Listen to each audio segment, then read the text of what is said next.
Welcome to This Explainer. I'm Michelle, and I am so incredibly glad you're joining me today. We're going to be exploring a topic that is deeply personal and honestly one that's often put off, deciding when it's time to talk about a home transition. In my years of helping families navigate this, I've noticed it almost never starts with one dramatic event.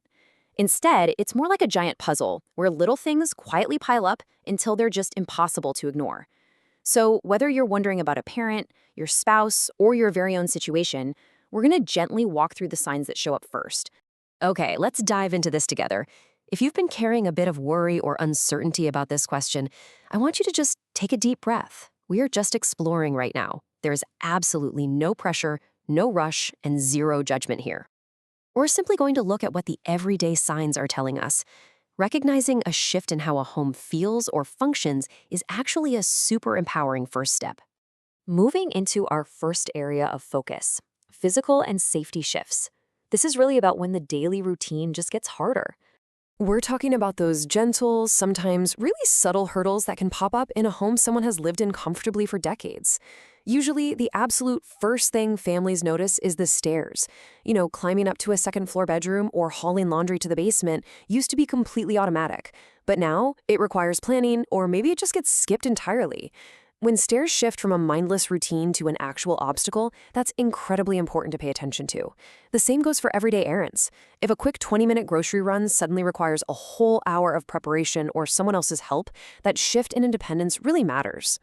And this statistic brilliantly illustrates one of the hidden challenges we face. According to the CDC, more than 1 out of 4 older adults falls each year, but less than half even tell their doctor. As an advisor who walks alongside families through these transitions, I can tell you for a fact that loved ones often do not hear about a fall or even a close call until weeks later, if they hear about it at all. An unmentioned close call is a very real warning sign that the home environment might just need a second look. Let's transition over to maintenance and space. This happens when the house quietly outpaces the homeowner. I want to be incredibly clear about this point. When a leaky faucet sits for months or gutters stay clogged, this is absolutely not laziness. Not at all. It's often a sign that the physical and mental work of keeping up a home has quietly grown beyond what one person can manage alone. We've all got that "I should really" list, right? Fixing that porch step, replacing the water heater. But when that list gets mentioned constantly and never shrinks, it's a flag. And beyond the physical work, there's a real financial burden. Paying to heat, cool, and insure empty, unused rooms literally adds up over time. The cost of upkeep simply stops matching how much space is actually being lived in. The National Institutes on Aging points out something totally fascinating here. They note that simply observing which parts of a home someone has quietly stopped using can reveal so much more than a direct conversation ever would. If you've noticed that the basement hasn't been visited in months or an upstairs bathroom is going completely unused because those stairs are just too much effort, well, your observations are completely valid. That empty space speaks volumes about how the home is currently serving its owner. Next up, lifestyle shifts. This is all about when the home starts to feel fundamentally different. Now, this isn't about broken gutters or steep stairs. This is about the emotional and social changes in how the home is experienced day to day. Have you noticed that holiday gatherings or Sunday dinners have naturally shifted over to a sibling's house or maybe a restaurant just because it's easier? A lot of times it's because the longtime family home has just become harder to host in. Plus, after kids move out or a spouse passes away, a house built for a bustling household can start to feel strangely large and honestly a bit empty. Rooms sit closed off. It's an incredibly normal feeling. And hey, if the idea of moving has crossed your mind, even just as a passing thought during a tough week, that is a sign absolutely worth exploring. Now, here is the most reassuring part of all of this. There is no single right answer. None of the signs we just talked about means you have to go put a for sale sign in the yard tomorrow. Some homeowners recognize these exact signs and decide to add a ramp, install some better lighting, or maybe put grab bars in the bathroom to meaningfully extend how long the home stays workable. Others realize the home itself is the actual obstacle, and no single quick fix is going to change that. Both of these responses are completely 100% valid. So the crucial point is this. What matters most is recognizing the pattern early enough so that you can make a decision entirely on your own terms. A conversation happening calmly around a kitchen table over a warm cup of coffee looks fundamentally different from one rushed through a sterile hospital hallway. The setting alone dictates what kind of decision is even possible.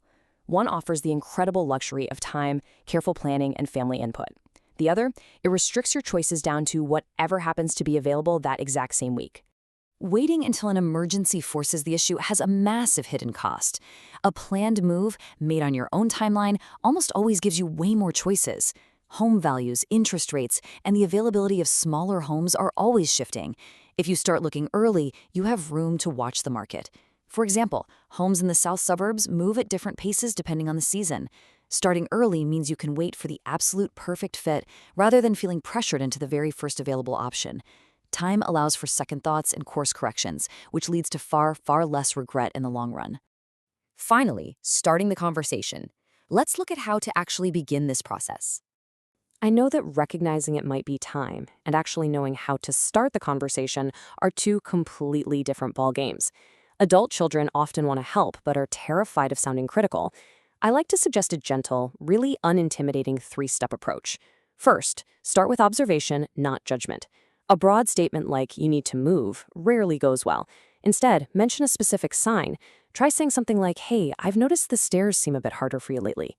Second, timing is literally everything. Bring this up on a calm, relaxed evening, not during a moment of high frustration. And finally, bring it up gently and then just step back. Give the other person time to think.